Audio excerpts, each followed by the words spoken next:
그리스도인은 결코 좌파가 될 수 없다.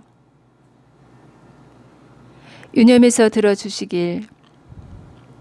왜 지금 대한민국의 그리스도인에게 있어서 좌파, 우파 그리고 사회주의와 시장 경제에 대한 확실한 개념 정리와 분별이 필요한지를 알 수 있습니다.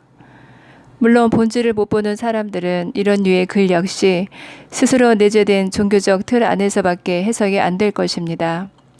진짜 좌우 정치적 프레임에 갇혀 있는 사람은 좌파 우파를 입에 오르내리며 정치적 성향의 말을 하는 사람이 아니라 문제를 정치적으로밖에 보지 못한 채 왜 자꾸 좌파 우파 나누고 정치 얘기를 하느냐고 따져 묻고 그런 프레임에서 벗어나지 못하는 사람입니다.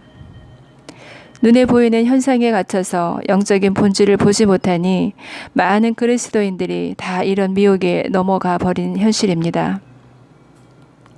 사단의 프레임 씌우기 전략에 교회, 목회자, 신도들이 철저하게 놀아나면서 그저 침묵하고 외면하고 무관심해져 버렸고 교회가 이 지경이 돼버리니 나라가 사망 일보 직전까지 와버렸습니다. 그리스도인은 결코 좌파가 될 수 없다. 좌파가 뭐고 우파가 무엇인가? 또 보수가 뭐고 진보가 무엇인가? 오늘날 기독교인들이 이 부분에 대해 너무나 이해가 부족하다. 한반도에서 남북이 갈라졌을 때부터 쉽게 말해서 북한은 좌고 남한은 우이다. 좌파 우파의 기준은 사회주의라는 것을 인정하느냐, 인정하지 않느냐. 그들은 이것을 사회주의와 자본주의로 구분을 짓는다. 그런데 여기서 자본주의라는 것은 실제 하는 이론이 아니다. 시장 경제라는 것이 17세기 산업혁명을 통해 급속히 커지니까 마르크스라는 자가 등장하여 니들은 돈밖에 모르는 놈들이야 라고 하면서 자본주의라는 별명을 붙이게 된 것에서 시작이 된다. 자본주의는 정확한 용어가 아니다. 정확한 용어는 시장 경제이다. 아담과 하와 이후에 사람들이 모여서 시장을 통해서 먹고 살아온 것을 시장 경제라고 한다. 원래 인류 역사는 시장 경제이다. 시장 경제인 인간 사회는 항상 부조리와 불평등, 모순이 나온다. 왜? 이 세상은 공중 권세 잡은 자들이 통치하고 있기 때문에. 그런데 더 큰 문제는 우리가 이 문제를 예수 그리스도를 통해서 해결하는 것이 아니라 인간의 이 얄팍한 이성과 짤막한 지성을 가지고 이 세상을 파라다이스로 만들어 보자고 해서 나오는 것이 바로 사회주의이다. 시장 경제라는 자생적 질서 위에서 사회주의적 실험이 반복되는 것이 인류의 역사였다. 사회주의적인 실험은 지금까지 인류 역사에서 모두 실패했다. 실패한 다음에는 다시 시장 경제로 돌아갔다. 소련, 동유럽, 동독, 그리고 북한까지 지산 천국을 만들겠다는 수많은 지식인들의 노력은 언제나 지옥을 만들어냈다. 시장 경제는 있는 그대로의 질서다. 그런데 이것이 조금 문제가 있다고 해서 사회주의라는 모델로 가려는 경우에는 사회주의는 무엇을 해야만 하는가? 바로 가진 사람들의 것을 빼앗아야 한다. 그래서 없는 자들에게 나누어 주어야 한다. 그것을 누가 하는가? 바로 국가가 한다. 고로 국가 권력이 어마어마하게 커지는 것이다. 따라서 반드시 사회주의는 독재로 갈 수밖에 없다.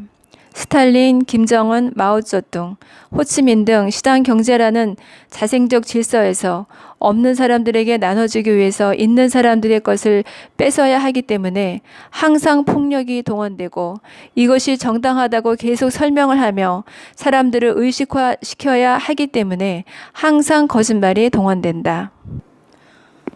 보수와 진보는 또 무엇인가? 진보와 보수는 조금 더 폭넓은 개념이다. 언제나 좌익이 진보가 되고 우익이 보수가 되는 것은 아니다. 보수와 진보는 여러 가지 가치들에 대해서 판단하는 것이다. 진보는 이 세상에 절대적인 진리가 없다고 본다.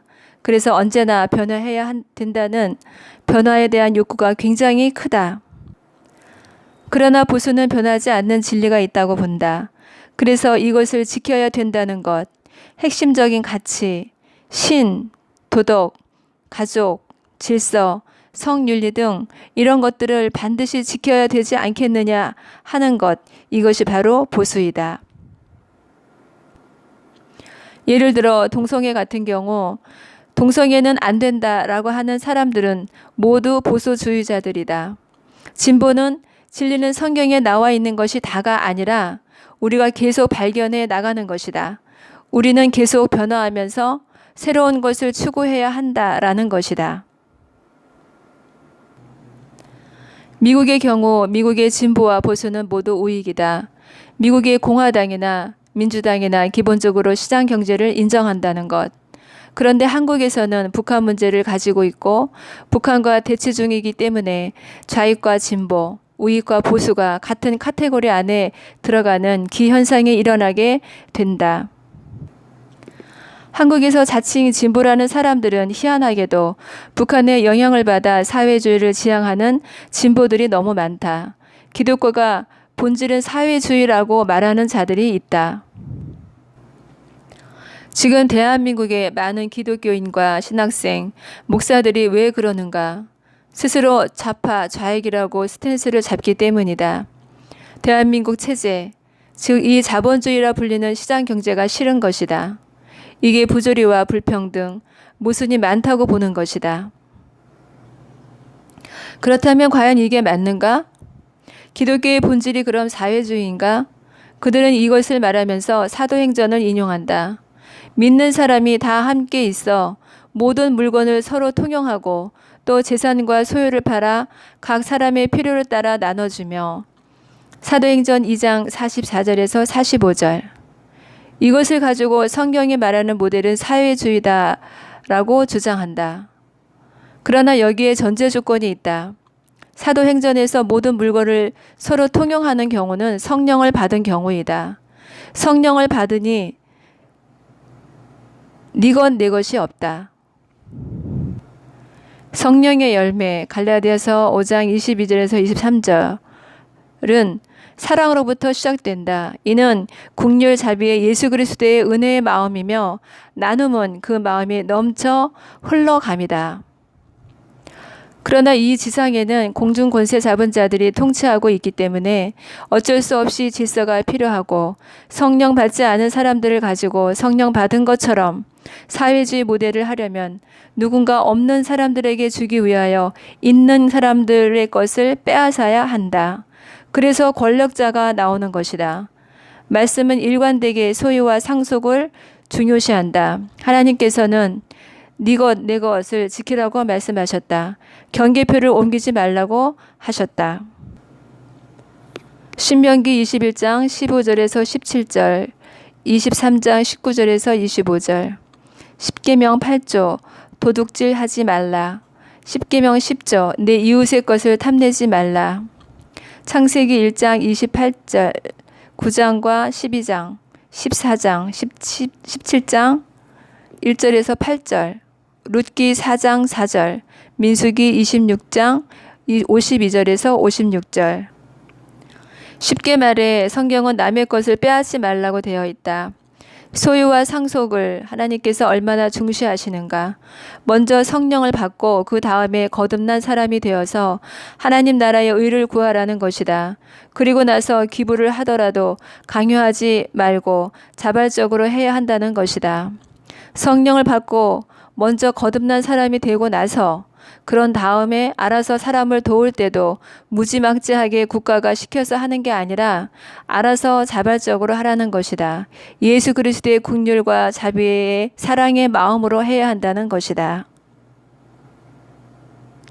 사회주의 핵심은 무상복지이다. 산부라고 불리는 무상배급, 무상의료, 무상교육, 성경이 말하는 복지는 무엇인가? 성경에서는 모든 사람들에게 다 공짜로 복지하라는 것이 아니다. 고아와 과부, 떠돌이, 나그네, 가난한 사람 등에 대해서 선별적으로 도우라고 언급되어 있다. 레위기 19장 9절에서 10절, 신명기 14장 29절, 시편 14절, 잠언 15장 25절, 신명기 10장 18절, 예레미야 49장 11절, 마가복음 12장 40절, 야고보서 1장 27절. 쉽게 풀이하면 강남, 강북 다 똑같이 무상으로 도시락 먹이는 것을 하지 말라고 했다. 고아와 과부, 가난한 사람 선별적으로 해야 한다. 그러나 점점 이 사회는 사회주의를 향해 가고 있다. 성경이 말하는 경제 질서는 무엇인가? 그것은 포도원의 품꾼이다. 마태복음 20장 말씀처럼 우리는 품꾼이다. 그래서 주의하라는 것이다. 우리가 이 세상에 문제가 많다고 해서, 포도나무에 벌레가 많다고 해서 우리가 마치 신이 된 것처럼 사과밭으로 만들 수 없다. 그러나 사람들은 항상 시장경제의 관리인으로서 자족하는 것이 아니라 언제나 시장경제가 문제가 많다고 생각하니까, 부조리, 불평등, 모순이 많다고 생각하니까, 내가 그런 사회 안에 있다고 생각하면 꼭 바벨탑을 쌓는다.